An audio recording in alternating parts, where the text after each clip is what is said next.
ما لہم بہ من علم، اپنے اس دعوے کے لیے ان کے پاس کوئی علم نہیں ہے، کوئی سمجھ نہیں ہے، کوئی سند نہیں ہے، ان کی اس بات کا کوئی اعتبار نہیں ہے۔ ان یقولون الا کذبا، وہ نہیں کہہ رہے مگر جھوٹ کہہ رہے۔ کبرت کلمۃ تخرج من افواہہم ان یقولون الا کذبا، بہت بھاری بات ہے، مجرمانہ بات ہے، گستاخانہ بات ہے جو ان کے منہ سے نکل رہی ہے، اور وہ نہیں کہہ رہے مگر جھوٹ کہہ رہے ہیں۔ اب اس کے بعد جو آگے بات ہے وہ بہت اہم ہے۔ اب خطاب حضور صلی اللہ علیہ وسلم سے فرمایا فَلَعَلَّكَ بَاخِعٌ نَفْسَكَ عَلَىٰ آثَارِهِمْ إِن لَّمْ يُؤْمِنُوا بِهَٰذَا الْحَدِيثِ أَسَفًا۔ یہ جو بِهَٰذَا الْحَدِيث ہے یہ قرآن مجید ہے، وہی جو محمد رسول اللہ پہ نازل ہوا، الحمدللہ الذی انزل علی عبدہ الکتاب۔ اس کتاب کا لب لباب کیا ہے؟ پچھلی صورت میں آیا ہے اللہ تتخذوا من دونی وکیلا، جیسے تورات کا تھا کہ میرے سوا کسی کو کارساز نہ بنانا، تو یہاں اسی بات کو یوں کہا گیا کہ اللہ کے ساتھ کسی الہ کو نہیں بنانا، کوئی اور کارساز نہیں ہے، کوئی اور حاجت روا نہیں ہے، کوئی مشکل کشا نہیں ہے، کوئی ایسا نہیں ہے کہ جس پر بھروسہ کیا جائے، وہی ہے۔ تو اگر وہ جنہوں نے اللہ کے لیے بیٹے بنائے یا بیٹے تجویز کیے یا یہ ولدیت یا ابنیت کا جو نظریہ ایجاد کیا، اگر وہ باز نہ آئے، اور باز آنے کا مطلب ہے اس کتاب پر ایمان نہ لائے، اِن لَّمْ يُؤْمِنُوا بِهَٰذَا الْحَدِيثِ، اس حدیث پر اگر وہ ایمان نہ لائے، اے نبی جو اس کے نتیجے نکلیں گے، جو اس سے بربادیاں آئیں گی، جو اس سے تباہیاں پھیلے گی، تو آپ افسوس کے مارے، ان کا تصور اگر آپ کو ہو جائے، افسوس کے مارے آپ اپنی جان گھلا لیں، اپنے آپ جیسے کہ ہوتا ہے نا خون جگر جلانا، آپ ان کے غم میں آپ کا جگر جل جائے، اتنی تباہی پھرے گی ان کے اس غلط عقیدے کے نتیجے میں۔ اب تھوڑا سا ہمیں تاریخ کا جائزہ لینا پڑے گا اس بات کو سمجھنے کے لیے کہ دیکھیں عیسائیت کے اندر یہ جو ابنیت کا یا ولدیت کا جو تصور آیا، اللہ کی اولاد ہونے کا یا اللہ کا بیٹا ہونے کا، یہ ظاہر ہے حضرت مسیح علیہ السلام کی تعلیمات تو ہرگز نہیں ہیں۔ انہوں نے قطعاً یہ دعویٰ نہیں کیا کہ میں اللہ کا بیٹا ہوں۔ ان کے بعد جو ان کی زندگی میں زندہ موجود تھا لیکن ایمان نہیں لایا ان پر، ان کی بات کو نہیں مانا، ان کے رفع سماوی کے بعد اس نے عیسائیت کو قبول کیا، تھا یہودی۔ حضرت مسیح علیہ السلام کی ساری دعوت بھی بنی اسرائیل اور یعنی یہودیوں ہی کے لیے تھی۔ اب اس نے ان کے جو رفع سماوی کے بعد دعویٰ کیا کہ میں حضرت عیسیٰ علیہ السلام کو اللہ کا رسول مانتا ہوں۔ یہ سینٹ پال تھا، اور اس نے پھر عیسائیت کے اندر یہ فساد پیدا کیا کہ وہ اللہ کے بیٹے تھے۔ اللہ نے اپنے بیٹے کو سولی دی، اور اس لیے دی کہ جو اس کے ماننے والے ہوں تاکہ ان کے گناہوں کا کفارہ ادا ہو جائے۔ اب تمہیں شریعت پر عمل کرنے کی کوئی ضرورت نہیں ہے، تمہاری گناہوں کے بدلے میں اللہ نے اپنے بیٹے کو سولی چڑھوا دیا۔ اب دیکھیں پہلی غلط بات کیا ہے کہ حضرت مسیح علیہ السلام سولی دیے گئے، حالانکہ ایسا نہیں ہوا۔ قرآن کہتا ہے وما قتلوہ وما صلبوہ وما قتلوہ یقینا، نہ انہوں نے انہیں سولی دی نہ انہیں قتل کیا، یہ یقینی بات ہے۔ ولیکن شبہ لہم، لیکن انہیں ایک شبہ لاحق ہو گیا، مغالطہ انہیں لاحق ہو گیا، ہرگز انہیں وہ سولی نہیں دے سکے، لیکن اس نے کہا سولی دی۔ دوسری بات کیا ہے وہ اللہ کا بیٹا تھا اور سولی چڑھ گیا۔ تو تیسری بات کیا ہے اللہ کی مرضی سے اللہ نے چڑھایا تو چڑھا نا، اللہ نہ چاہتا تو نہ چڑھتا۔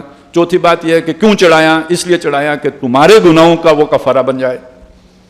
تو یہ اللہ کی رحمت ہے، اللہ نے تمہیں جو ہے نا اپنے بیٹے کی قربانی دے کر تمہیں گناہوں سے پاک کر دیا، اگر تم اسے اللہ کا بیٹا مانو۔ ساتھ ہی چھٹی ہو گئی، اب شریعت پر نہ عمل کرو تو کیا فرق پڑے گا؟ روزے رکھنے کی، نمازیں پڑھنے کی، مشکل میں پڑھنے کی کوئی شریعت کی تکلیف تم پر سے ساقط ہو گئی، گناہ کرو، عیاشی مارو، صرف مسیح کو اللہ کا بیٹا مانو، تم بخشائے ہو گئے۔ اچھا چلیں یہاں تک تو لوگوں نے گزارا کیا، مان بھی لیا، چل بھی گئی بات، لیکن بعد میں پھر اس کے اندر اور چیزیں جب شامل ہوئیں، وہ خاص طور پہ 300 سال کے بعد شامل ہوئی۔ یعنی یہ تو بات فوراً ہو گئی، عیسائیت کے اندر پہلی نقب حضرت مسیح علیہ السلام کے رفع سماوی کے فوراً بعد لگ گئی، لیکن 300 برس کے بعد ایک اور نقب بھی لگی، اور یہ تب لگی کہ جب پوری سلطنت روما، اس وقت کی سپر پاور، اس نے عیسائیت کو اختیار کر لیا، اور اس کے پیچھے ان کے اپنے عزائم تھے، اپنے مقاصد تھے، دنیا فتح کرنے کے مقاصد تھے۔ تو جیسے ہوتا ہے نا اسلام کا ٹچ دینا، تو انہوں نے اس کے لیے ایک عیسائیت مذہب بھی اختیار کر لیا، تو لوگ مذہبی جذبے کے تحت ان میں جنون زیادہ پیدا ہوتا ہے، قربانی زیادہ دیتے ہیں، اور وہ انہوں نے اس لیے وہ ایک مذہب اختیار کر کے، اور دوسرا اپنے اقتدار کے تحفظ کا سامان بھی کر لیا، کیونکہ جو پادری تھے، ان کے راہب تھے، جو ترک دنیا کیے ہوئے جو لوگ تھے، ان کو اپنے ساتھ ملا لیا، اور انہوں نے بادشاہوں کو قرار دیا کہ یہ گویا اللہ کی طرف سے فرستادہ ہیں، ان کی بغاوت کرنا اللہ کو ناراض کرنا ہے، اور بادشاہوں نے پروٹیکشن دینی شروع کر دی یہ جو پیر اور ان کے اسکالر تھے ان کو. تو یہ ایک یوں سمجھیے 3 گروہوں کا اکٹھ ہو گیا عوام الناس کے خلاف. مخلوق خدا کہنا چاہیے، عوام الناس نہیں کہنا چاہیے. قبضہ گروپ کے 3 جو ہے نا ٹرائکا ایک بنی، اور اس نے عوام الناس کے خلاف ظلم کا اور ستم کا ایک بازار گرم کر دیا. یہاں سے وہ تثلیث کا عقیدہ وجود میں آیا جو پہلے بھی موجود تھا، لیکن یہ کہ اب اس نے ایک خاص سیاسی صورت بھی اختیار کر لی. یہ ٹرائکا کا لفظ میں نے استعمال کیا تو یہ ایک سیاسی ٹرائکا وجود میں آئی. ایک مذہبی ٹرائکا بھی تھی. وہ کیا تھا؟ یعنی وہ ایک عقیدہ تھا، وہ یہ کہ اللہ تعالیٰ ہیں. پہلے یہ کہ وہ انہوں نے بعد میں روح اللہ کو یعنی حضرت جبریل کو شامل کیا، اور حضرت جو ہے نا مسیح کو. بعد میں یہ کہ حضرت مریم جو ہے وہ بھی آ گئیں. تو یہ جو 3 انہوں نے اختیار کیے یہ تثلیث ہے، یعنی 3 خدا ہیں. اللہ ہے، مسیح ہے، جبریل ہے، یا اللہ ہے، مسیح ہے، مریم ہے. یہ 3 انہوں نے خدا بنا لیے. اور اب سوال یہ ہے کہ ان 3 میں سے کون خدا ہیں؟ تینوں خدا ہیں. تو خدا تو ایک ہے، بعض جگہوں کتابوں میں لکھا ہوا ہے. تو اس کا حل یہ نکالا کہ یہ 3 مل کے ایک بنتا ہے. اور جب آپ ایک کہتے ہیں تو اس میں 3 ہوتے ہیں. تو ایک میں 3 اور 3 میں 1. آپ کو شاید لطیفہ لگے گا. تو جب یہ لطیفہ بن گیا تو یہ اس کو عقیدے کا نام دیا گیا. تو اس کے بعد یہ طے پایا کہ اس کے اوپر کوسچن نہیں ہو سکتا، اس کے اوپر سوال نہیں کیا جائے. جو اس پر سوال کرے گا وہ ایک طرح سے کفر کا ارتکاب کرے گا، واجب القتل قرار پائے گا. اب آپ کو سمجھ آنا چاہیے کہ یہ جو آج کل ہمارے لوگ کہتے ہیں نا کہ مذہب نے آ کر منطق پر پابندی لگائی، فلسفے پر پابندی لگائی، تو یہ اسلام نے نہیں لگائی، یہ کرسچینٹی نے لگائی. میں ضمناً آپ کو یہ بات بھی بتا دوں کہ یہ جو سقراط تھا، ارسطو تھا، افلاطون تھا، یہ حضرت مسیح علیہ السلام سے 600 سال پہلے گزر گئے تھے. یہ جو دنیا میں ان کی کتابیں تھیں یہ موجود تھیں، لیکن سلطنت روما نے ان کتابوں کو صندوقوں میں بند کر کے تالے لگا دیے تھے. مذہبی رہنماؤں نے ان کتابوں کے پڑھنے پر پابندی لگا دی تھی. یہ نبی صلی اللہ علیہ وسلم سے آنے سے پہلے کی بات ہے.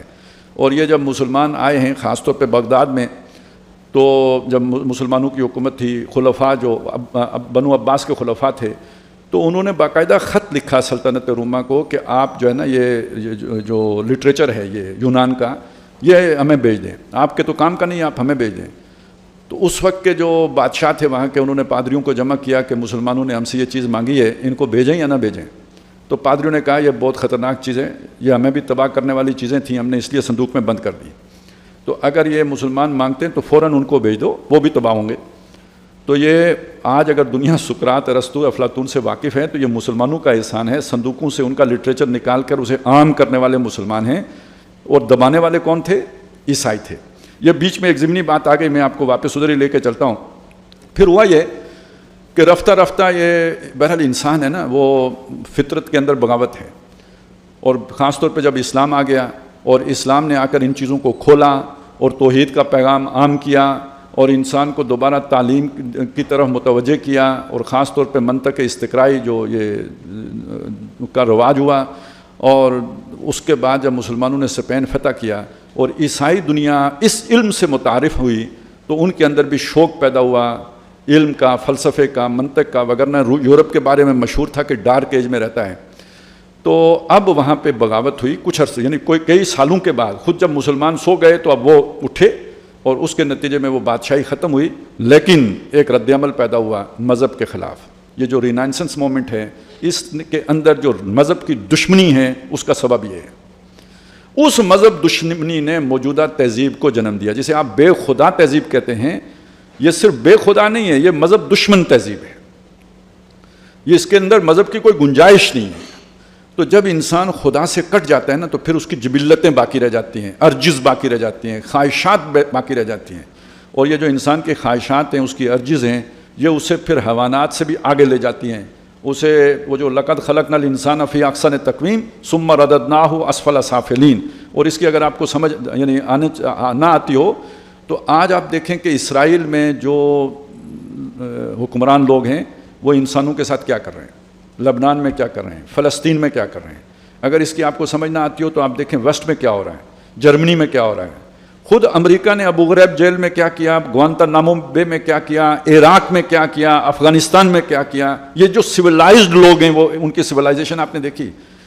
یہ جو ان کی درندگی ہے، یہ جو ان کے اندر حیوانیت ہے، یہ در حقیقت مذہب سے دوری کا نتیجہ ہے۔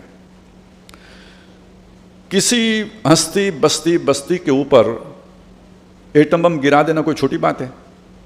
یہ ہیروشیما کے اوپر کس نے ایٹم بم گرایا؟ ناگاساکی کے اوپر کس نے ایٹم بم گرایا؟ پہلی جنگ عظیم کن قوموں کے درمیان ہوئی؟ دوسری جنگ عظیم کون لوگ لڑے؟ اور کروڑوں انسان جو قتل ہوئے تو کیوں ہوئے؟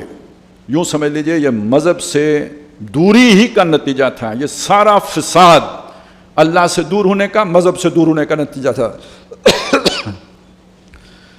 قرآن مجید سورہ روم میں ذکر آتا ہے ظہر الفساد فی البر والبحر بما کسبت ایدی الناس، خشکی اور تری میں فساد برپا ہو گیا لوگوں کے ہاتھوں کی کرتوتوں کی وجہ سے، اتنا بڑا فساد پیدا ہو گیا۔ اس فساد کا سبب یہ انسانوں کی بغاوت تھی۔ اتنی بڑی ہلاکتیں، اتنی بڑی تباہی، اس کا مشاہدہ کون کر رہا ہے؟ رب العالمین۔ رب العالمین کون ہے؟ پالنہار، پروردگار، الرحمن، الرحیم۔ اس کی زمین کے اوپر یہ سب ہو رہا ہے، وہ اسے دکھ رہا ہے، اس ظلم کو وہ دیکھ رہا ہے۔ اور اس نے جو اپنے نبی بھیجے وہ بھی تو رؤوف الرحیم ہے نا، وہ بھی انسانی تباہی و بربادی پہ تڑپ اٹھنے والے ہیں۔ اے نبی، اگر آپ کو اندازہ ہو کہ اس غلط عقیدے کے نتیجہ کیا نکلے گا تو آپ اپنی جان گھول لیں گے۔ آپ کو سمجھ آئے اب بات؟ فلا اللہ کا باخع نفسک علی آثارہم ان لم یؤمنوا بہذا الحدیث اسفا۔ تو آج جو ہم دیکھ رہے ہیں در حقیقت اس کتاب پر ایمان نہ لانے کے نتیجے میں دنیا اس فساد سے دوچار ہے۔ پہلی بات تو یہ سمجھ لیں۔ دوسری بات یہ کہ اس کتاب کی طرف دعوت دینے کی ذمہ داری کس کی تھی؟ سب سے پہلی ذمہ داری خود محمد الرسول اللہ کی تھی صلی اللہ علیہ وسلم۔ جبریل علیہ السلام نے حضور تک پہنچایا اور اللہ تعالیٰ نے اسی کتاب میں یہ بات بیان کر دی کہ یا ایھا الرسول، اے رسول صلی اللہ علیہ وسلم، بلغ ما انزل الیک من ربک، پہنچاؤ جو آپ پر آپ کے رب کی طرف سے اتارا گیا ہے۔ اور اگر آپ نے یہ نہ پہنچایا تو آپ نے اللہ کی رسالت پہنچانے کا حق ادا نہیں کیا۔ اور پھر آپ کو معلوم ہے کہ اگر اس میں کوئی کمی رہ جائے تو حضرت یونس علیہ السلام کا واقعہ قرآن مجید نے بیان کیا ہے۔ تو حضور نے تو پہنچایا، 23 سال قول سے بھی پہنچایا، عمل سے بھی پہنچایا، اور اللہ تعالیٰ کی مرضی کے مطابق ایک معاشرہ اور ریاست تشکیل دے کر دکھا بھی دیا کہ اللہ تعالیٰ یہ چاہتا ہے۔ یہ کرنے کے بعد آخری جب حج فرمایا تو آپ نے لوگوں سے پوچھا الا هل بلغت، تو کیا میں نے پہنچا دیا؟ میں تو ایک تقریر کر کے آخر میں کہوں گا وما علینا الا البلاغ المبین، اور سمجھوں گا اپنے تائیں کہ میں نے پہنچا دیا۔ محمد رسول اللہ صلی اللہ علیہ وسلم نے ایسا نہیں سوچا۔ آپ نے 23 سال محنت کر کے وہ نظام قائم کر کے اس کے بعد پوچھا کہ ہاں بھائی بتاؤ میں نے پہنچایا؟ اب لوگوں نے جواب دیا انا نشہد انک قد بلغت الرسالۃ وادیت الامانۃ ونصحت الامۃ وکشفت الغمۃ۔ اے اللہ کے رسول، ہم گواہی دیتے ہیں آپ نے پہنچانے کا حق ادا کر دیا، آپ نے خیر خواہی کا حق ادا کر دیا، آپ نے تبلیغ کا حق ادا کر دیا، آپ نے برائی کے پردے چاک کر دیے۔ اب حضور نے فرمایا اللہم اشہد، 3 دفعہ فرمایا اے اللہ تو گواہ رہنا۔ گویا پہنچانے کی ذمہ داری میری تھی اور یہ مان رہے ہیں کہ میں نے پہنچا دیا۔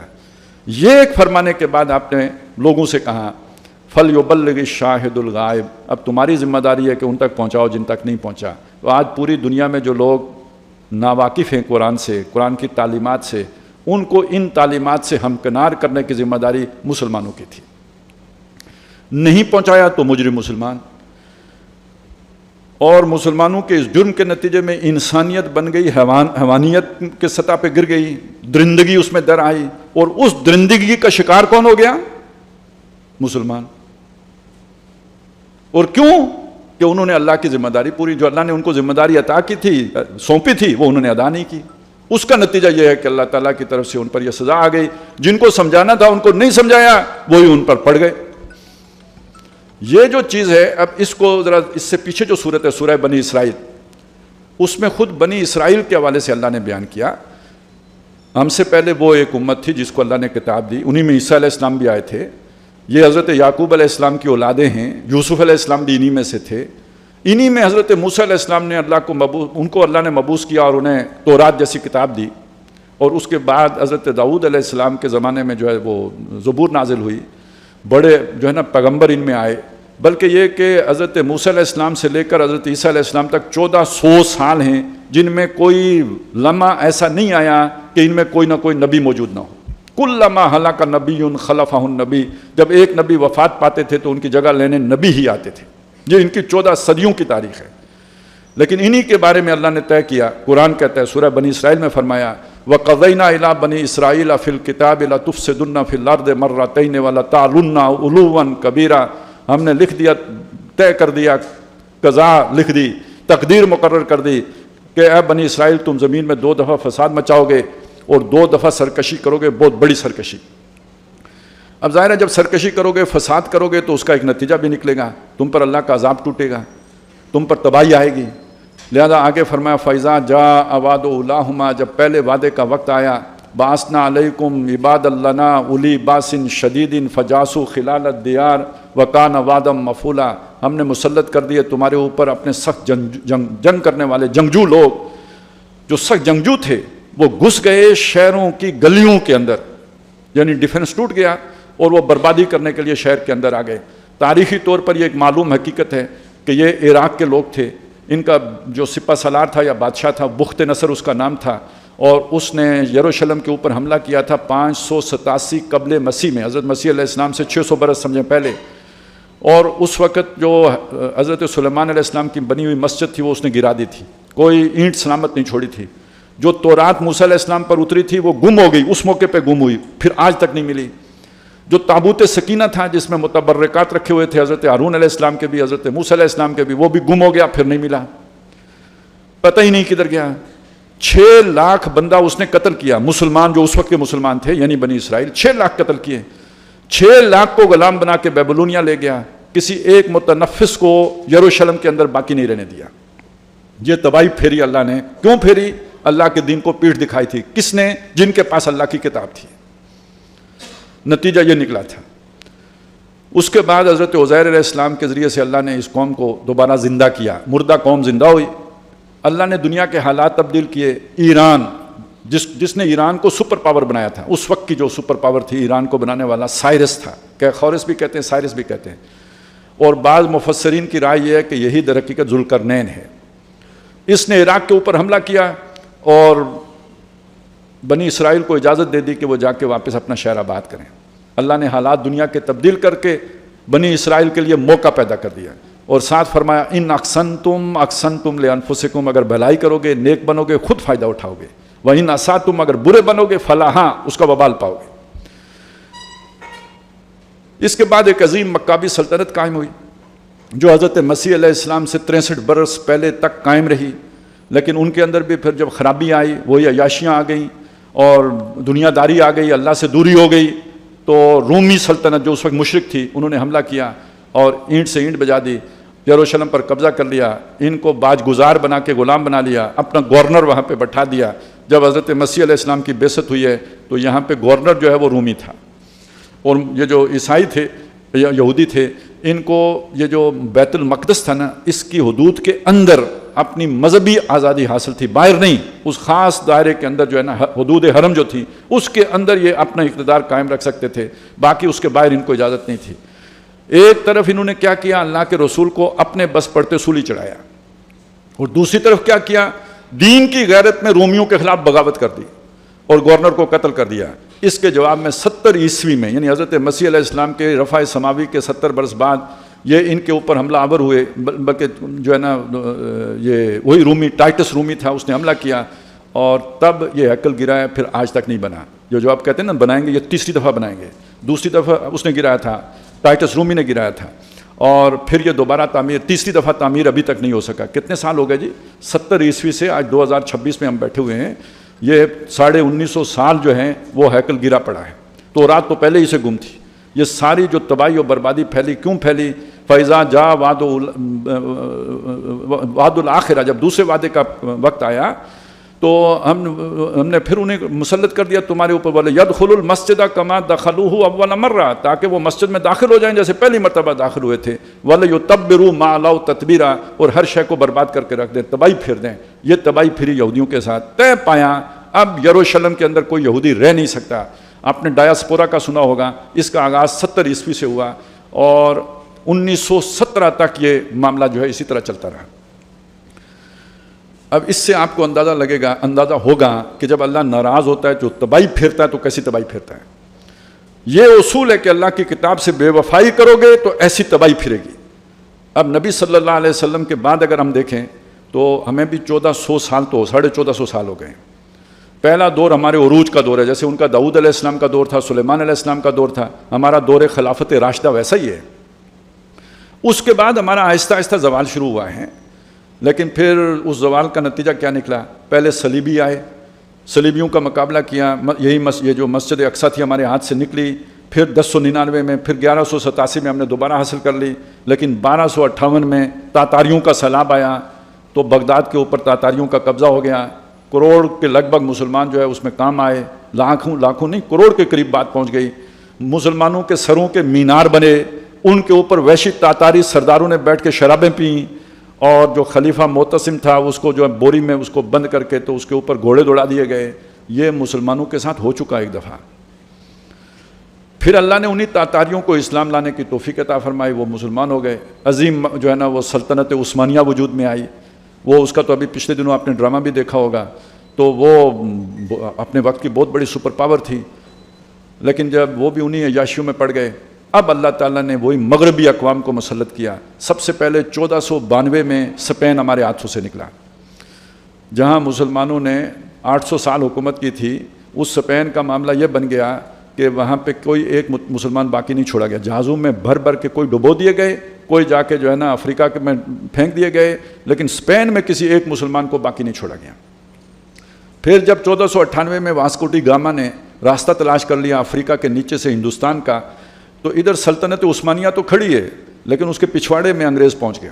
ہندوستان میں اس کے قدم جمنا شروع ہو گئے. یہ 1498 سے یہ عمل شروع ہو گیا تھا، اور 1857 میں آ کے مکمل ہو گیا جب تخت دہلی کے اوپر سلطنت برطانیہ کا حکم جاری ہو گیا اور وائسرائے یہاں پہ بٹھا دیا گیا.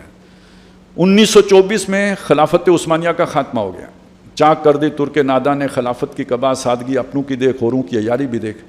اصل میں یہ وہ تباہی تھی کہ جس کو دیکھ کے پھر جو درد دل رکھنے والے لوگ تھے وہ تڑپ اٹھے. انہی میں وہ بات ہے نا جو حالی نے کہی ہے کہ پستی کا کوئی حد سے گزرنا دیکھے، اسلام کا گر کر نہ ابھرنا دیکھے، مانے نہ کبھی کہ مد ہے ہر جزر کے بعد، دریا کا ہمارے جو اترنا دیکھے. اور اے خاصائے خاصان رسول وقت دعا ہے، امت پہ تیری آ کے عجب وقت پڑا ہے. وہ دین کے جو بڑی شان سے نکلا تھا وطن سے پردیس میں، وہ آج غریب الغربا ہے. مسلمان غلام ہو گئے اور اللہ کا قانون ختم، شریعت ختم، انگریز کا قانون نافذ ہوگا. غیروں کے محکوم ہی نہیں ہوئے، غیروں کے حکم اور قانون کے بھی تابع ہو گئے. اور ٹھیک جب یہ ہو رہا تھا تو دوسری طرف اللہ تعالیٰ نے مسلمانوں کی یوں سمجھیے کہ نشت ثانیہ کے لیے بھی کام کرنا شروع کر دیا. مختلف بڑے بڑے اولو العزم لوگ اٹھے جنہوں نے اسلام کی شمع کو زندہ رکھنے کی کوشش کی. بہت بڑے بڑے نام ہیں، وہ پوری تاریخ میں اس کو اس وقت جو ہے ظاہر وقت پہلے ہی کافی نکل چکا ہے. مختصراً ایک بات آپ کے سامنے رکھوں کہ اب یہ جو نشت ثانیہ کا عمل ہوا ہے نا، اس میں ایک خاص حیثیت اللہ تعالیٰ نے بر صغیر کو عطا کی. اب میں تھوڑا سا اس کی ایک آپ کے سامنے تمہید رکھنا چاہتا ہوں. دیکھیں احادیث میں آپ کو یہ بات ملے گی کہ آخری دور میں جو واقعات ہوں گے اس میں عرب تمہارے موالی میں سے اللہ تعالیٰ ایسے لوگوں کو اٹھائے گا جو جنگ میں تم سے بہتر ہوں گے، جو یعنی بہادر بھی ہوں گے، جنگی فن سے بھی واقف ہوں گے، اسلحہ بھی تم سے وہ بہتر رکھیں گے، اور ان کے لشکر کوئی روک کوئی نہیں سکے گا جب تک کہ وہ اپنے جھنڈے لا کے ایلیا میں گاڑ نہیں دیں گے، یعنی یروشلم میں. مرکز یروشلم بنے گا، بون آف کنٹینشن، جہاں لڑائی کی بنیاد بنے گی وہ یروشلم ہوگا.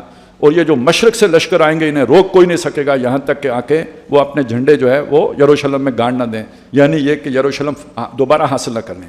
اب آپ اسے یوں سمجھ لیجئے کہ جو مسلمانوں کے ہاتھوں سے 1099 میں نکلا تھا بیت المقدس، تو اسے دوبارہ حاصل کیا سلطان صلاح الدین ایوبی نے.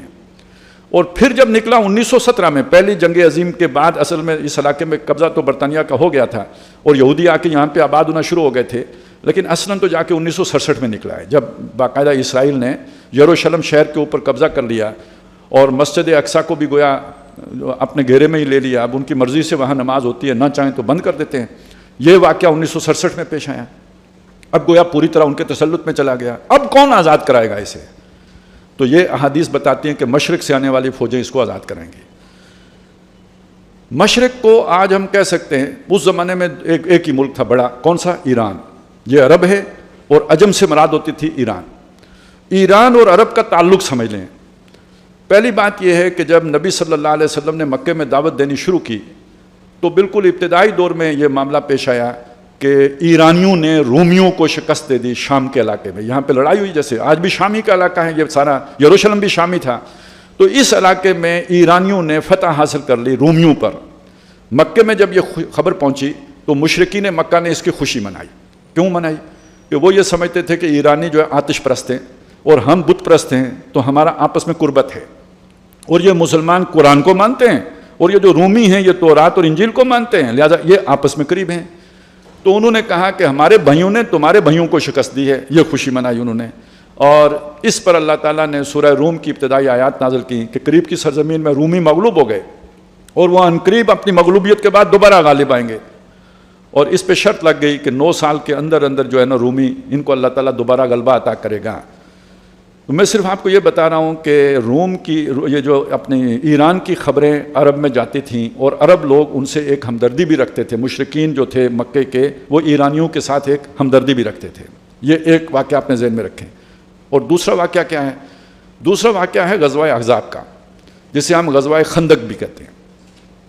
غزوہ خندق کیا معاملہ ہوا کہ اتنا بڑا لشکر آ گیا مدینے کے اوپر پورے عرب کا کہ جس کا مقابلہ آمنے سامنے نہیں ہو سکتا تھا. اب مسلمان بیٹھے ہیں، مشورہ کر رہے ہیں کہ کیسے اس کا حل نکالیں.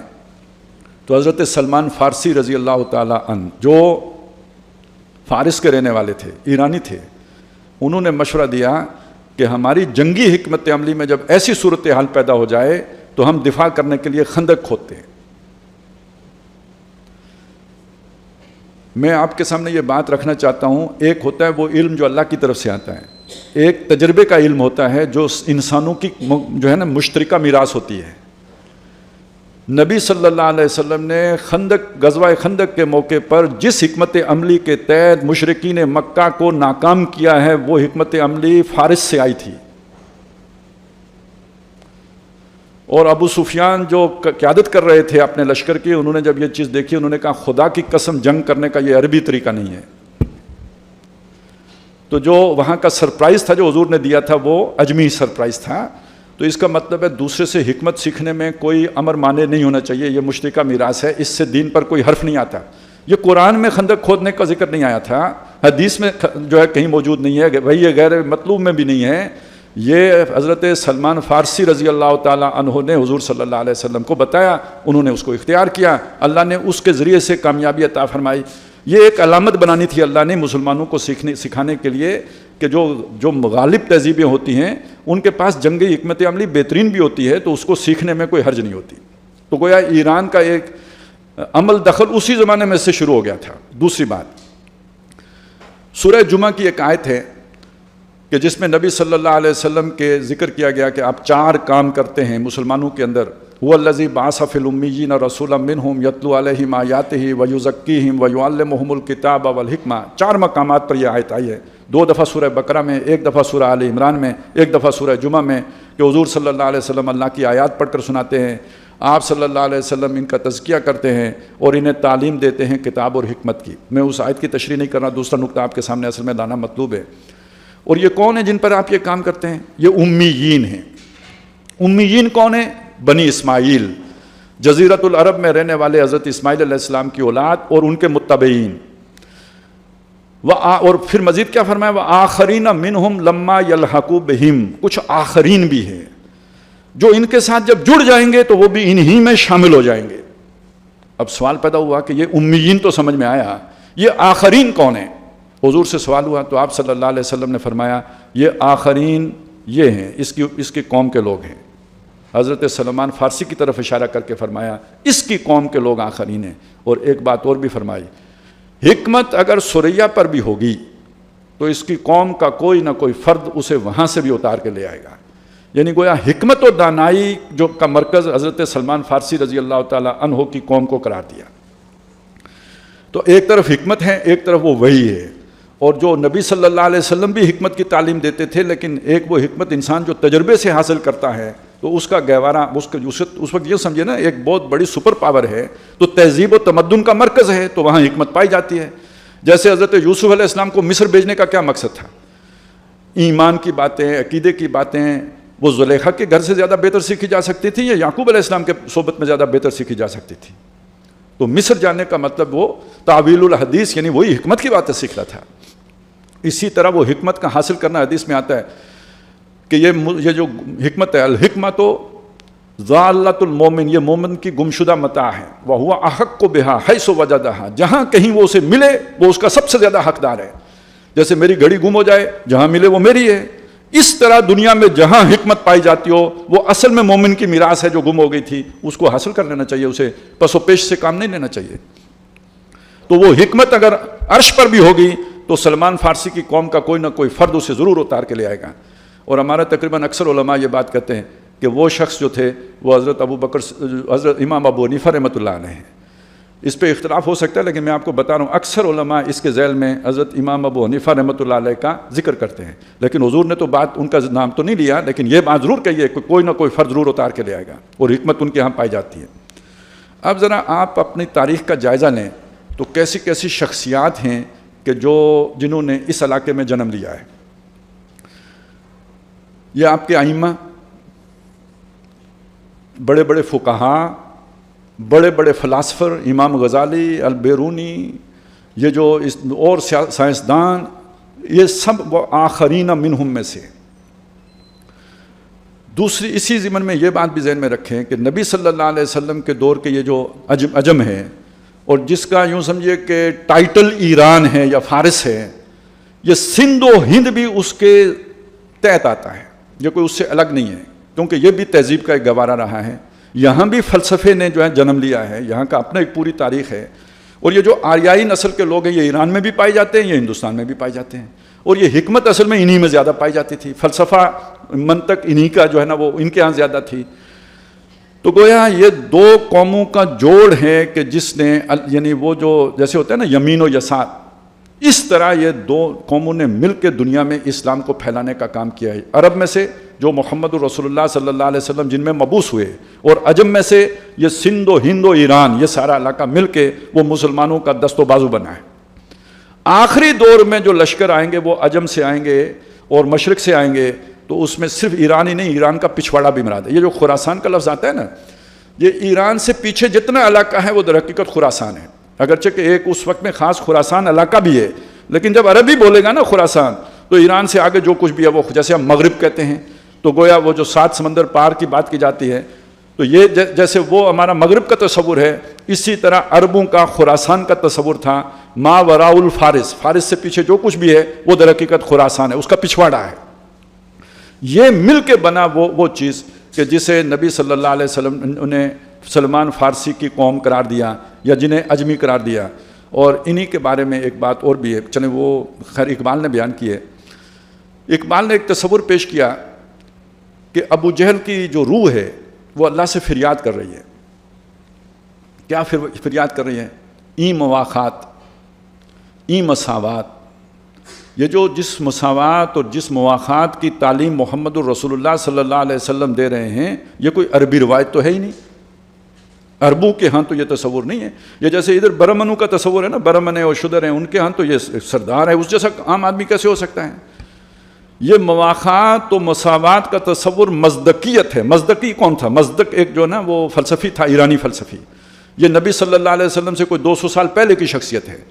اور کہا یہ جاتا ہے کہ یہ جو مارکس کے نظریات ہیں یہ در حقیقت اس نے مزدق سے ادھار لیے ہیں، اصلاً تو اس کے یہ سارے نظریات تھے. تو ابو جہل کا اعتراض یہ ہے کہ محمد الرسول اللہ صلی اللہ علیہ وسلم کی تعلیمات میں جو مساوات و مواخات کا تصور ہے یہ عربی تصور نہیں ہے، یہ اجمی تصور ہے. وہ گلا کر رہا ہے اللہ سے، رو رہا ہے اللہ کے سامنے کہ ہماری عرب روایات کا جو ہے نا بھانڈا انہوں نے پھوڑ، بلکہ وہ اس کا تو اقبال نے انداز یہ اختیار کیا کہ اس کو سلمان فارسی نے جو ہے نا اپنے فریب میں مبتلا کر لیا ہے. جیسے آج بعض لوگ کہتے ہیں نا کہ یہ مغرب زدہ لوگ ہیں، مساوات کی بات کرتے ہیں، عدل کی بات کرتے ہیں، انصاف کی بات کرتے ہیں. تو یہ الزام اپنے وقت میں محمد رسول اللہ صلی اللہ علیہ وسلم پر ابو جہل نے دھرا تھا کہ یہ تو مزدق کی جو ہے نا فلسفہ جو ہے اس کے پیروکار ہیں، اسی لیے کہتے تھے کوئی اجمی تعلیمات ہیں جو ان کے اندر آئی ہوئی ہیں، قرآن میں بھی اس کا جو ذکر ہے اقبال نے اسے اس چیز کے ساتھ جوڑا ہے۔ یہ ساری تفصیل میں نے آپ کے سامنے صرف اس لیے رکھی کہ یہ جو امت مسلمہ میں ہم نے عرب و عجم کی تقسیم کر دی ہے نا، یہ ہماری مذہبی فرقوں سے زیادہ خطرناک تقسیم ہے، اور یہ ہمارے دشمنوں نے ہمارے اندر پیدا کی ہے، اور اس کے نتیجے میں یہ ہوا کہ انہوں نے دونوں طرف لوٹ کے کھایا ہے۔ ایران پر پابندیاں لگا کے اسے کمزور کیا، عربوں کو ایران سے ڈرا کر اپنے آ کے وہاں پہ اڈے قائم کیے، اپنا بیکار اسلحہ بیچا جو کسی کام کا نہیں ہے، آپ کے سامنے ثابت ہو گیا کسی کام کا نہیں ہے، پیسے کھلے کھائیں، ٹریلینز ڈالر کھا گئے، یہ سارا فراڈ انہوں نے امت کو تقسیم کر کے لگایا۔ لیکن اب جو معاملہ ہوا پہلی دفعہ ہوا، اور وہ کیا معاملہ ہوا کہ انہوں نے پوری کوشش کی کہ یہ آپس میں لڑیں، ہم یہ تیلی لگائیں گے، یہ لڑیں گے اور ہم بیچ سے نکل جائیں گے۔ لیکن یہ کہ اللہ نے جو ہے نا ہمت دی، توفیق دی، عربوں کو بھی دی کہ انہوں نے جوابی کارروائی نہیں کی، اگرچہ کہ ایران نے کوئی کسر نہیں چھوڑی تھی اپنی طرف سے، لیکن عربوں نے حوصلے سے کام لیا، اور ان کے پیچھے بہرحال ہمارے ملک جو بھی حکمران ہیں ان کا بھی ایک دخل رہا ہے، اس کا کریڈٹ ان کو دینا پڑے گا۔ تو گویا اجمی سے نا، یہ بھی ہم بھی تو اجمی میں ہیں، تو یہاں سے عربوں کو کم از کم یہ مت تو گئی، یہ عقل تو گئی، ذہن ہندی کی یہ جو ہے نا وہ ایک چیز تو سامنے آئی کہ عربوں نے جوابی کارروائی نہ کر کے امریکہ اور اسرائیل کے منصوبوں کو خاک میں ملا دیا۔ اب میں چاہتا ہوں کہ یہ جہاں تک تو ہم نے کھینچ لیا، لیکن ذرا واپس اس چیز کی طرف جاتے ہیں جہاں تک ہم پہنچے تھے۔ فَلَعَلَّ کا باخع نَفْسَكَ عَلَىٰ آثَارِهِمْ إِن لَّمْ يُؤْمِنُوا بِهَٰذَا الْحَدِيثِ آسَفًا۔ اب یہ دیکھیے یہ ساری تباہیاں جو پھر رہی ہیں یہ کس وجہ سے پھر رہی ہیں؟ اللہ کے دین سے مسلمانوں کے دور ہونے کے نتیجے میں پھر رہی ہیں۔ یہ ساری بربادی وجہ یہ بنی ہے اس کی کہ یہ سارا کچھ ہوا۔ لیکن دوسری طرف اللہ تعالیٰ یہ بھی ذہن میں رکھیں کہ جب اس طرح کے تھپیڑے پڑتے ہیں تو یہ اللہ کی رحمت بھی ہوتی ہے کہ اللہ چاہتا ہے واپس آؤ، پلٹ آؤ۔ جو آیت میں نے آپ کو سنائی تھی، ظہر الفساد فی البر والبحر بما کسبت ایدی الناس لیذیقہم، تاکہ اللہ تعالیٰ انہیں مزہ چکھائیں بعض الذی کسبوا، جو انہوں نے کیا ہے ان کے بعض اعمال کا، لعلہم یرجعون، وہ تھوڑی سزا سے شاید واپس آ جائیں، توبہ کر لیں، تائب ہو جائیں۔ تو اس طرح کی چیزیں دیکھ کے توبہ کرنے کی ضرورت ہوتی ہے۔ تباہی تو سر پہ آ گئی لیکن توبہ کرنے کی ضرورت ہے۔ اب جو اسی سورہ کاف کی جو اگلی آیت تھی اس میں یہ حقیقت بیان کی تو دنیا امتحان ہے۔ انا جعلنا ما علی الارض زینۃ لہا، یہ زینت اس دنیا کو ہم نے دی، یہ آپ کی گاڑیاں، یہ شاندار محلات، یہ عمدہ سوسائٹیاں، یہ بہترین شیشے کی طرح چمکتی سڑکیں، یہ دنیا گزارنے کے لیے جو تعیشات کا سامان، اگرچہ کہ بنایا تم نے ہے لیکن یہ ساری صلاحیتیں تم کو ہم نے دی تھی تو تم نے یہ سب کچھ بنایا۔ یہ تمہیں دنیا ہم نے جنت کی طرح سجا کے دی، لیکن اس کا نتیجہ نکلنا چاہیے تھا ہماری شکر گزاری، اور تم نے یہ شکر گزاری نہیں کی تو اس کے نتیجے میں وہ تکلیف آنی ہے۔ لیکن ہے یہ امتحان، یہ تکلیف، دنیا کی تکلیف بھی امتحان ہے، اور دنیا کے جو سامان ہے آسودگی کا وہ بھی امتحان ہے۔ اس امتحان میں سرخرو وہ ہے کہ جو عیاشی میں خدا کو نہ بھولے اور تکلیف میں بھی خدا سے ناراض نہ ہو، تو آنے والی تمام تکالیف میں یا مصائب میں یا پریشانیوں میں صبر کرنے والے ہی سرخرو ہوں گے، امتحان میں کامیاب ہوں گے۔ تو ایک نقطہ نظر ہمارے سامنے یہ بھی رہنا چاہیے کہ کوئی پریشانی آ جائے، دکھ آ جائے، تکلیف آ جائے، مصیبت آ جائے، کوئی جنگی تباہی مسلط ہو جائے، اسے من جانب اللہ سمجھتے ہوئے، آزمائش سمجھتے ہوئے صبر سے کام لینے کی ضرورت ہوتی ہے۔ یہ چیز بھی ہمارے سامنے رہے۔ انجام کیا ہے اس سب کا؟ کتنی تباہی آئے گی، کتنی بربادی ہوگی، کتنا فساد پھیلے گا، اس کا ذکر بعض احادیث میں ہے، قرآن مجید میں بھی اشارہ ہے، حدیث میں تفاصیل ہیں۔ یہ سورہ کاف ہے، اس سے پیچھے سورہ بنی اسرائیل ہے۔ سورہ بنی اسرائیل کی ایک آیت میں ایک نقشہ ہے، ایک ہی آیت میں وہ نقشہ کھینچ دیا گیا، میں آپ کو صرف اس کا ترجمہ کر کے دے دیتا ہوں۔ فرمایا وَإِن مِّن قَرْيَةٍ إِلَّا نَحْنُ مُهْلِكُوهَا قَبْلَ يَوْمِ الْقِيَامَةِ أَوْ مُعَذِّبُوهَا عَذَابًا شَدِيدًا کان ذالک فی الکتاب مستورا، کوئی بستی نہیں ہے، کوئی شہر نہیں ہے، کوئی ملک نہیں ہے مگر ہم اسے قیامت سے پہلے تباہ و برباد کر دیں گے، اور اگر بالکل نہیں مٹا بھی دیں گے تو تب بھی اسے شدید ترین عذاب سے دوچار ضرور کریں گے۔ وَإِن مِّن قَرْيَةٍ، آپ بستی بھی کہہ لیں، ملک بھی کہہ لیں، شہر بھی کہہ لیں، ایک ہی بات ہوگی، اس میں داخل ہوں گے سب۔ إِلَّا نَحْنُ مُهْلِكُوهَا، مگر یہ کہ ہم اسے ہلاک کر دینے والے ہیں، قبل یوم القیامہ، قیامت سے پہلے ہوگا یہ، او معذبوها عذابا شدیدا، اور اگر ہلاک نہیں بھی کریں گے تب بھی شدید عذاب میں اسے ضرور ڈالیں گے۔ کان ذالک فی الکتاب مستورا، یہ ہماری کتاب میں لکھا ہوا ہے پہلے سے۔ سورہ بنی اسرائیل میں کیا لکھا تھا؟ بنی اسرائیل کا شہر 2 دفعہ تباہ ہوگا، اسی سورہ بنی اسرائیل میں آگے جا کے کیا لکھا کہ قیامت سے پہلے اس گلوب کا ہر شے اور اسی طرح تباہ ہوگا. تو یہ جو تیسری جنگ عظیم اب سر پہ کھڑی ہے اس کا یہ ایک نقشہ ہے جو قرآن مجید نے پیش کر دیا ہے.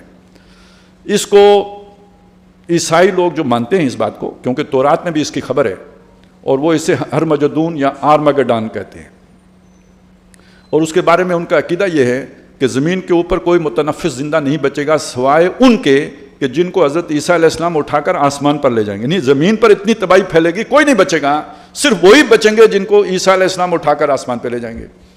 ادھر ہماری خبریں کیا ہیں حدیثوں میں. سب سے پہلے یہ دیکھیں کہ اس جو ابواب ہے نا، باب ہوتے ہیں نا حدیثوں کے، تو اس دور کے جو باب باندھا گیا ہے ان حدیثوں کا اسے کہتے ہیں باب الملاحم. ترجمہ ہم کرتے ہیں جنگوں کا باب، لیکن یہ ملخمہ کسے کہتے ہیں؟ جس کا یہ جمع ہے ملخمہ، جنگ ہی کو کہتے ہیں، لیکن یہ اسے الملخمۃ العظمیٰ کہا گیا ہے حدیث میں، الملخمۃ الکبریٰ بھی کہا گیا ہے. لخم اصل میں کہتے ہیں گوشت کو، اور ملخم کہتے ہیں کسائی کی دکان جہاں گوشت کاٹا جاتا ہے، اور ملخمہ کہتے ہیں قیمہ کرنے کو. اب آپ سوچیں الملخمۃ العظمیٰ کا کیا مطلب ہوگا؟ عظیم قیمہ کرنے والی جنگ. الملخمۃ الکبریٰ کا کیا معنی ہوگا؟ بہت بڑی قیمہ کرنے والی جنگ.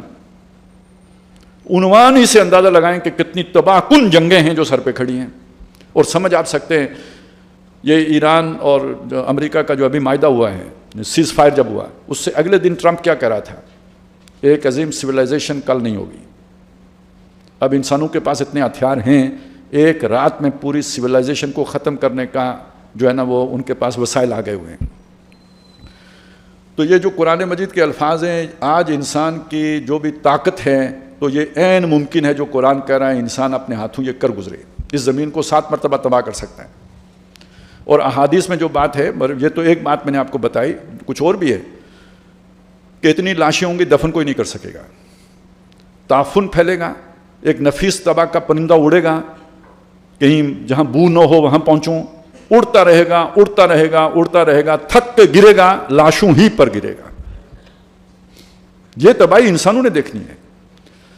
اب آپ کو سمجھ آئے گی کہ وہ آپ اگر یہ ایمان نہ لائے اس حدیث پر تو جو تباہی پھرے گی اس پر آپ افسوس کے مارے اپنی جان گھول لیں گے. وہ یہ افسوس ہے، انسانیت کا یہ افسوسناک انجام ہے جس کے کنارے پہنچ چکی ہے. تو یہ ایک بہت ہی مایوسی کی بات سامنے آتی ہے، لیکن یہ کہ اللہ تعالیٰ نے یہ ایک پرجنگ کا، صفائی کا، یوں سمجھ لیجئے کہ جھاڑو پھیرنے کا ایک جو اصطلاح ایک دور میں استعمال ہوتی تھی وہ معاملہ ہے. بالآخر اس سے خیر برآمد ہوگا. اس کا ذکر ہے جو سورہ انبیاء کی آیات میں نے آپ کے سامنے پڑھی تھی. فرمایا وَلَقَدْ كَتَبْنَا فِي الزَّبُورِ، ہم نے یہ بات زبور میں لکھ دی تھی، أَنَّ الْأَرْضَ يَرِثُهَا عِبَادِيَ الصَّالِحُونَ، کہ زمین کے وارث ہمارے نیکوکار بندے بنیں گے. دنیا میں آج نیکوکار لوگوں کی حکومت نہیں ہے، بدماش لوگوں کی حکومت ہے. زیادہ تفصیل میں جانے کی ضرورت نہیں ہے، ایپسٹینز فائلز آپ کے سامنے آ چکی ہیں. یہی حکمران اشرافیہ ہیں جن کا ریکارڈ آپ کے سامنے آیا ہے. ان سے بڑے مجرم تاریخ انسانی میں کوئی نہیں گزرے ہوں گے جو اس وقت دنیا کے حکمران ہیں. قرآن مجید میں اس کا بھی ایک نقشہ کھینچا گیا ہے، وَكَذَلِكَ جَعَلْنَا فِي كُلِّ قَرْيَةٍ أَكَابِرَ مُجْرِمِيهَا، اسی طرح ہم ہر بستی کے بڑے مجرم کو ان کا لیڈر بنا دیتے ہیں، ان کا حکمران بنا دیتے ہیں. آج دنیا کے حکمران اس طرح کے لوگ ہیں، اور جن کی فائلیں باہر نہیں آئیں یہ نہ سمجھے کہ ان کے کرتوت نہیں ہیں. ان کو بلیک میل کرنے کے لیے ابھی انہیں صرف ڈرایا گیا ہے کہ تمہاری بھی نکالیں یا جو ہم کہیں گے وہ کرو گے. تو یہ جو دنیا میں احمقانہ فیصلے ہو رہے ہیں اس کے پیچھے وہ ایپسٹینز کا ہینڈل ہے جس کی وجہ سے یہ سارا کچھ ہو رہا ہے. صبح جو ہے نا وہ جنگ ختم ہو رہی ہوتی ہے، شام کو شروع ہو رہی ہوتی ہے. تو اس لیے کہ جو پیچھے سے حکم آتا ہے اس سے دائیں بائیں آپ نہیں ہو سکتے، نہیں تو آپ کی فائلیں نکل آئیں گی. یہ مجرم لوگ ہیں جو دنیا کے اوپر حکمران ہیں. لیکن اللہ نے یہ بشارت دی ہوئی ہے کہ دنیا کے خاتمے سے پہلے کل روئے ارضی کے اوپر نیکوکار لوگوں کی حکومت قائم ہوگی. ان فی ھذا لبلاغا لقوم عابدین، بے شک اس میں جو اللہ کے فرما بردار لوگ ہیں ان کے لیے بہت بڑی خوشخبری دی گئی ہے، بہت بڑا اعلان ہے جو اس میں کیا گیا ہے. میں یہ چاہ رہا تھا کہ اس وہ جو مایوس کن نقشہ سامنے آتا ہے اس میں یہ امید ہمیشہ ہمیں قائم رکھنی ہے کہ نیکوکار لوگ بالآخر اللہ تعالیٰ اقتدار ان کو سونپے گا. اور کیوں؟ یہ کیوں سونپے گا؟ وما ارسلناک الا رحمۃ للعالمین. اے نبی یہ آپ کے انکار کی وجہ سے نو انسانی اس جو ہے نا تباہی سے ہمکنار ہوگی. ہم نے آپ کو دنیا والوں کے لیے رحمت بنا کر بھیجا ہے, اس رحمت کا بھی تو اظہار ہونا ہے نا. اس رحمت کے اظہار کی بھی حدیثیں موجود ہیں. نبی صلی اللہ علیہ وسلم نے فرمایا یہ پوری زمین اللہ نے مجھے لپیٹ کر دکھائی. ان اللہ زوالی الارض, بے شک میں مجھے اللہ نے زمین لپیٹ کے دکھائی. فرائیت مشارقہا و مغاربہا, میں نے اس کے سارے مشرق بھی دیکھے, سارے مغرب بھی دیکھے. وان امتی سیبلغ ملکہا ما زوی لی منہا, اور جو مجھے لپیٹ کے دکھایا گیا اس سب پر میری امت کی بادشاہی قائم ہوگی, حکومت قائم ہوگی, اقتدار قائم ہوگا. یہ نیک لوگ ہوں گے جو اقتدار قائم کریں گے. لیکن ویسے آپ سوچیں آج ہم نیک لوگ ہیں؟ مسلمان ملکوں کے اوپر جو حکمران ہیں وہ نیک لوگ ہیں. ان کا اقتدار اگر ساری دنیا کے اوپر قائم ہوگا تو دنیا میں نیکی پھیلے گی. تو اس کا مطلب ہے ان حکمرانوں کا یا ان حکومتوں کا دڑن تخت ہونا ہے, اور یہ دڑن تخت انہی طاقتوں کے ذریعے سے ہونا ہے. اور اسی کے اندر سے پھر اللہ تعالیٰ ایک نئی لیڈرشپ مسلمان لوگوں کے اندر پیدا کرے گا. وہ لیڈرشپ ہے جس کی خبر دی ہے, وہ حضرت مہدی ہوں گے. پھر اس کے بعد آخر میں جا کے تو حضرت مسیح علیہ السلام بھی آئیں گے دنیا میں, جن کے ہاتھوں دجال قتل ہوگا, جو سب سے بڑی ایول فورس ہوگی. اور پھر یہ جو باطل طاقتیں ہیں ان کا خاتمہ ہوگا, اور اللہ کا دین غالب ہوگا, اور کل روئے ارضی پر غالب ہوگا. آسماں ہوگا سحر کے نور سے آئینہ پوش, اور ظلمت رات کی سیما پا ہو جائے گی. پھر دلوں کو یاد آ جائے گا پیغام سجود, پھر جبیں خاک حرم سے آشنا ہو جائے گی. آنکھ جو کچھ دیکھتی ہے لب پہ آ سکتا نہیں, میں بھی حیرت ہوں کہ دنیا کیا سے کیا ہو جائے گی. شب گریزاں ہوگی آخر جلوائے خورشید سے, یہ چمن معمور ہوگا نغمہ توحید سے. ورلڈ آرڈر کی بات ہو رہی ہے, ورلڈ آرڈر توحید نے بننا ہے. اب آخری بات کرتا ہوں آپ سے, آنے والا دور مجرموں کا دور ہے یا نیکوکاروں کا دور ہے؟ نیکوکاروں کا دور ہے. مجرموں نے مٹنا ہے. آخرت کس کے لیے ہے؟ مجرموں کے لیے ہے یا نیکوکاروں کے لیے؟ جنت نیکوکاروں کے لیے ہے. اب دنیا بھی نیکوکاروں ہی کی باقی رہنی ہے, اور آخرت تو ہے ہی نیکوکاروں کی. تو عقل مندی کا تقاضا کیا ہے کہ ہم آج دولت مند بنیں, اقتدار والے بنیں, طاقتور بنیں, انفلوئنس والے بنیں, یا نیکوکار بنیں؟ عقل مندی کا تقاضا یہ ہے کہ ہم نیکوکار بنیں. اور یہی وہ لوگ ہوں گے کہ جن کو اللہ تعالیٰ کل باقی بھی رکھے گا, اقتدار بھی دے گا, اور آخرت میں بھی کامیاب کرے گا. علامہ اقبال نے ایک انداز میں اس طرح توجہ دلائی ہے کہ یہ جو آنے والا دور ہے, اس دور میں سب مٹ جائیں گے, ہاں باقی وہ رہ جائے گا جو قائم اپنی راہ پہ ہے اور پکا اپنی ہٹ کا ہے. ہماری راہ کیا ہے؟ صراط مستقیم. دین ہماری ہٹ ہے. جو اس پر پکا ہوگا وہ بچے گا, وہ سروائیو کرے گا, باقی مٹیں گے. میں نے آپ کو بتایا تھا اتنی بڑی تباہی پھرے گی, الملخمۃ العظمیٰ, الملخمۃ الکبریٰ. مجرم ختم ہو جائے, جیسے نوح علیہ السلام کے دور میں ختم ہو گئے, جیسے ہود علیہ السلام کے دور میں ختم ہو گئے, جیسے صالح علیہ السلام کے دور میں ختم ہو گئے, ایسے ہی آج کے مجرم بھی ختم ہو جائیں گے. باقی کون رہے گا؟ جیسے وہاں نیکوکار باقی رہے تھے, ایسے ہی اب بھی نیکوکاری باقی رہیں گے. عیسائی کیا کہتے ہیں؟ یہ نیکوکار وہ ہوں گے جنہیں عیسیٰ علیہ السلام اٹھا کر آسمان پہ لے جائیں گے.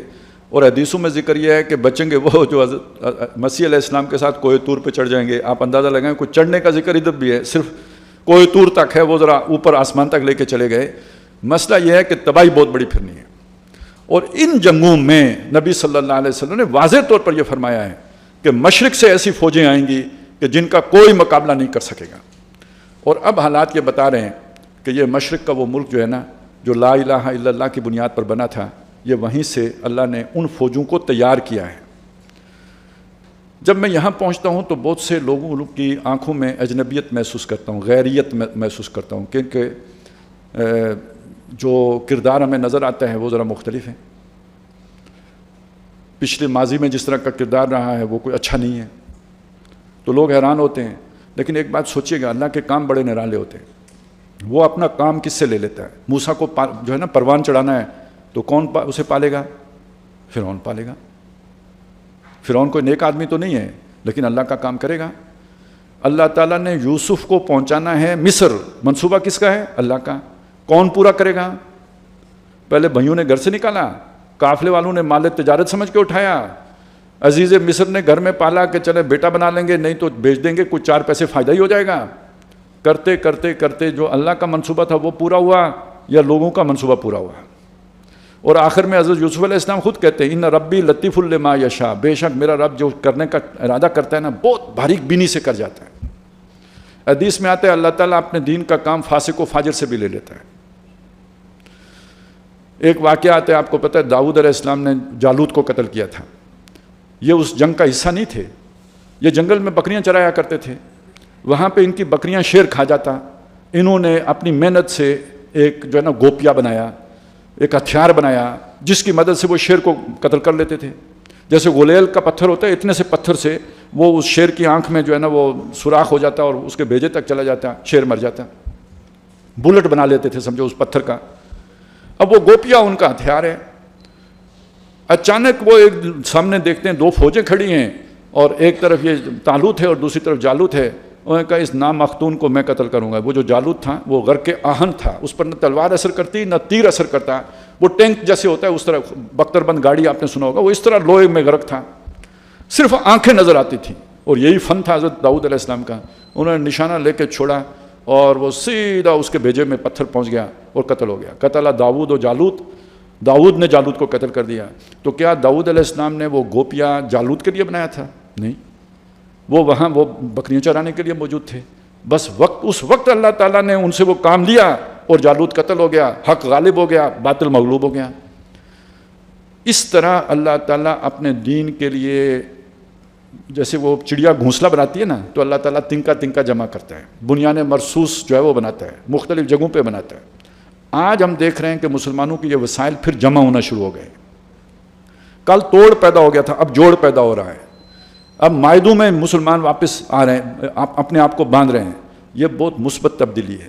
آپ اگر اسے آئیڈیل لیول پہ دیکھیں گے کہ فرشتوں کی جماعت آ کے یہ کرے گی، تو ہو سکتا ہے حضرت مہدی کے حوالے سے جب وہ بھی آئیں تو آپ کو مایوسی ہو کہ آپ ان کا، جیسے یہودی انتظار کر رہے تھے محمد الرسول اللہ کا صلی اللہ علیہ وسلم آخری نبی کا، جب آئے تو نہیں مانے کیونکہ وہ ان کے تصورات کے مطابق نہیں تھے۔ اسی طرح یہ ساری چیزیں جو آگے ہونی ہیں یہ زمینی سطح پر ہونی ہیں، آپ کے آئیڈیل لیول پر نہیں ہونی ہے، زمینی سطح پر ہونی ہیں۔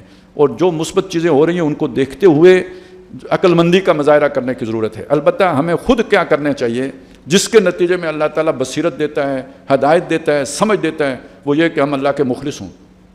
اگر ہم مخلص نہیں ہوں گے تو ایک کے بعد ایک دجال آئے گا جس کی چکنی چپڑی باتوں میں ہم آ جایا کریں گے، اور ہو سکتا ہے دین کے نام پر فساد کرتے رہیں، ہو سکتا ہے دین کے نام پر بگاڑ پیدا کرتے رہیں، ہو سکتا ہے دین کے نام پہ تخریب کرتے رہیں۔ یہ سمجھ سب سے پہلے اللہ سے مانگیے کہ میں کسی دجال کی چکنی چپڑی باتوں کا شکار نہ ہو جاؤں، زخرف القول غرورا کے چکر میں پڑھ کر دھوکہ دینے والی سنہری ملمہ کی ہوئی باتیں کسی کی، ان کے فریب میں گرفتار ہو کر کہیں رائے اعتدال سے منحرف نہ ہو جاؤں، مسلمانوں کا قاتل نہ بن جاؤں، مسلمانوں کا دشمن نہ بن جاؤں، غیر کے ہاتھ کی تلوار نہ بن جاؤں، کسی بے جانے بوجھے اللہ کے دشمنوں کا مددگار نہ بن جاؤں۔ کم از کم یہ تو نہیں ہونا چاہیے، اس سے بچنا چاہیے، اور یہ وہی بچے گا جو اللہ کے ساتھ مخلص ہوگا۔ اور مخلص ہونے کا مطلب یہ ہے کہ ہر تمنا دل سے رخصت ہو گئی، اب تو آجا، اب تو خلوت ہو گئی، اپنے دل کو دنیا کی محبتوں سے خالی کر کے اللہ سے لگائیے، تب آپ کو یہ نور بصیرت ملے گا کہ آپ کو ان فتنوں کے دور میں رہنمائی ملے کہ مجھے کیا کرنا ہے، کیا مثبت کام ہے جو میں کروں۔ اللہ تعالیٰ مجھے بھی توفیق عطا فرمائے، آپ کو بھی سوچنے کی اس معاملے میں جو ہے توفیق بھی دے اور صحیح راستے کی رہنمائی بھی عطا فرمائے۔ اقول قولی ھذا واستغفر اللہ لی ولکم ولسائر المسلمین والمسلمات۔